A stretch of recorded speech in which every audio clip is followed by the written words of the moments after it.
so busy sort of blaming each other, you know, should this be the banks, was it government's fault, is it right. homeowners, that, you know, we forget the fact that bankers are people too. And I said to you during the break, I know people who work for banks who are losing their homes. I mean, the people who, those loan servicers, they don't want to make people's lives miserable. They just, their hands are tied to some extent.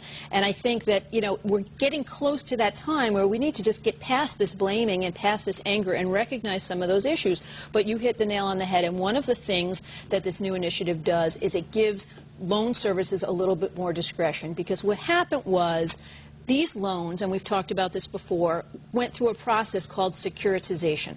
What that means is when you sat down at the closing table and you signed your mortgage documents and we sent them to the bank and the bank now had the loan, the bank took that loan, put it together with 100,000 other loans and sold them to a company on Wall Street.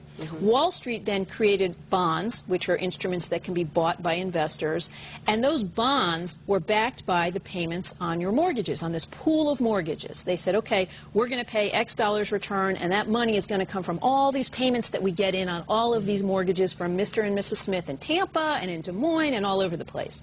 Well, of course, when the interest rates went up and we couldn't pay those mortgages, those payments stopped, and all those bondholders around the world stopped getting payments from us. Well, they were sold, those bonds, by the banks. So if you were an investor, and your pension fund may well have been one of those investors, but one of those investors looks to the bank and says, wait a second, you sold me these bonds. And you went to a rating agency on Wall Street, and they gave it a AAA rating. They told me for sure this was a very safe investment, and now I'm not getting paid. And investors who invested a lot of money may well go out and hire a lawyer, and we all know how lawyers are, myself included, and the lawyer's going to follow suit. So one of the problems then is there's an agreement. They're called pooling and servicing agreements. There's an agreement that the servicer or the bank who's holding those mortgages and supposedly servicing them to make sure that the bondholders get paid, the servicer or the lender has to follow the terms of that agreement. And that agreement says things like, and they're hundreds of pages long, says things like, Mr. Servicer, you are not, if one of your mortgage people, the homeowners, default, you are not going to allow them to pay less money than they said they would pay, because the investors want to get the money they were supposed to get. So that's what you mean by the bank's hands are tied. Their hands are tied legally, and if they simply ignored that agreement, they're opening themselves up to all kinds of lawsuits, some of which we're seeing. So one of the things Helping Families Save Their Homes does is it tries to provide, and we'll have to see if this actually works, but it tries to provide what's called a safe haven for loan servicers who do want to modify the loans. Which we want them to do to work with people. Exactly. Like this Denise emailing, and I'm in need of help. I'm not in default yet, but it's just a matter of another month before I'll start to be behind in my payments. For 8 weeks, I have back and forth with my mortgage company trying to get the HARP, Housing Affordability Plan program, and I have been told I do not qualify. Then they send me to the modification department, then told I don't qualify, then bounce me back to the HARP department, etc., etc. I feel like a ping pong ball and getting nowhere. I don't want to lose my home, but the system does not help when you try and get help. What do I do? Please guide me. That is exactly what so many people are feeling. It what really would you is. Say? It really, well, you know, right now, because this initiative has just been launched, my guess is going to be that what will happen is what we saw right after Making Homes Affordable came out, which is a lot of banks will say to you, we're going to modify you, or we're going to give you a forbearance for the next 2 or 3 months. So pay this much money for the next 2 or 3 months and just wait. And at the end of that period, we're going to see how this plan actually plays out and if we're able to implement it, because in some instances the banks are just as confused as we are, and they don't know if this is going to work for them, if they're going to be able to do this or not. I keep referring to Making Homes Affordable because I think that that's one plan that for homebuyers who could not afford their mortgage makes a lot of sense. It provides a good modification and refinance alternative for them.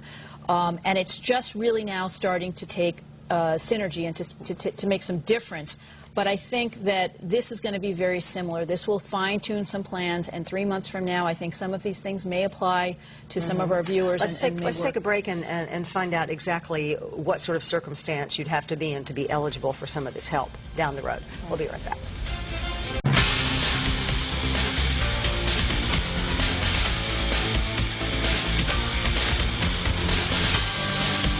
Shari Olefson Olefson, author of Foreclosure Nation. The website is foreclosurenationthebook.com. Right. And if you email, you'll get an answer and answer all sorts of questions for you. And last time she was on the show, lots of you emailed and got your questions answered there. Because if you call me, I won't know and I won't be able to help. But, you know, she knows what she's talking about. Leslie, we bought our house in 2005 in the Tampa area at the height of the market. We put 20% down, had a fixed rate, 6% mortgage. We paid our mortgage on time. We recently tried to refinance, which would save us about $300 a month, but were denied because our appraisal was so low. The appraisal listed our house value at 35% lower than it was in '05. We now owe more on our current mortgage than our house is worth. Since the appraisal was so low, we were told we didn't have enough equity to refinance. The appraisal was $200,000. We owe about $266,000. Is there anything in the new laws that would help us out? That's a great question. It's an excellent question, and it's actually the biggest driver for foreclosures right now. It started, you know, a year and a half ago, 2 years ago when this started. The biggest driver was interest rate resets, of course, on those teaser rates going up. And homeowners could not afford their mortgage. Now we're kicking into a time where unemployment is a big reason for foreclosures, but an even bigger reason is what Leslie said, unaffordability, people being upside down in their homes or negative equity or underwater, which of course means that you owe more on your home, you owe the bank more than your home is worth. Right now there is no solution to that. The solution that the administration proposed a couple weeks ago, again under Making Homes Affordable, is a short sale alternative or a deed in lieu alternative, which are great because they don't impact your credit as much. In other words, you'll be able to qualify for a new loan again and buy a new home again sooner, and that's why the administration introduced those initiatives, because they want people who lose their homes because they're upside down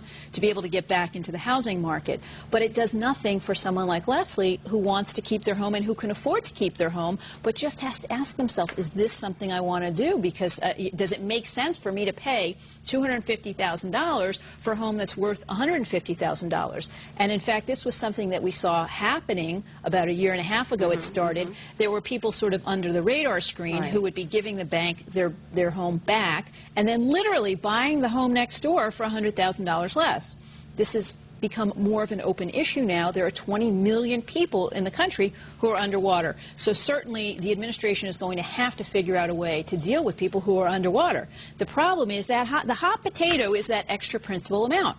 If you owe the bank $250,000 and the house is only worth $150,000, I mean, let's face it, Kathy, we're Americans. We want to honor our obligations. You know, we want to be honorable people. On the other hand, this is a bad financial choice to be paying $100,000 more for something than it's worth. But the thing is, though, that the banks don't want those properties either. And right now, that's the only thing that's saving people in Leslie's situation, honestly, is the fact that the banks don't want to move forward with that foreclosure either. So let's say you love your home and you're underwater by $100,000 and you can make the payments. Should you just stay where you are and then hope the market catches up with you one day? You know what? That is a great question for your pastor or your rabbi or your priest, because it's really an ethical decision. It's really about honor and morals, isn't it? It is. And my personal feeling is probably within the next 6 months, certainly before the end of the year, we will see some kind of a better alternative from the administration for dealing with negative equity in homes. To some extent, we'll recover that. I mean, hopefully home prices are near their bottom and they'll start recovering again soon. So some people may want to see how far we come to recover. But there has to be some kind of solution, either, you know, a long period tax write-off for that negative equity or something, because otherwise it just doesn't make financial sense. So describe the scenario of a person who would be actually eligible for help under this new program. Well, under this new program, a lot of the existing programs, one of the viewers had called in about I think it was a Fannie Mae or an FHA program that their lender said they didn't qualify for now, or maybe it was that the lender wasn't participating in it now. That's the exact perfect example of something that may start clicking into place now, because my guess would be that one of the reasons that that lender was not participating in it was because there was no safe harbor for them. Now that there's a safe harbor, a lot of those lenders will start signing up. The other thing is, it just takes time. I mean, you know, banks and government are the two biggest albatrosses when it comes to trying to turn around midstream. So the fact that, you know, this has been going on really since January, because for the last few months of then President Bush's administration, a lot of this was kind of on hold during the elections, and, you know, nothing really happened during the last few months of 2008.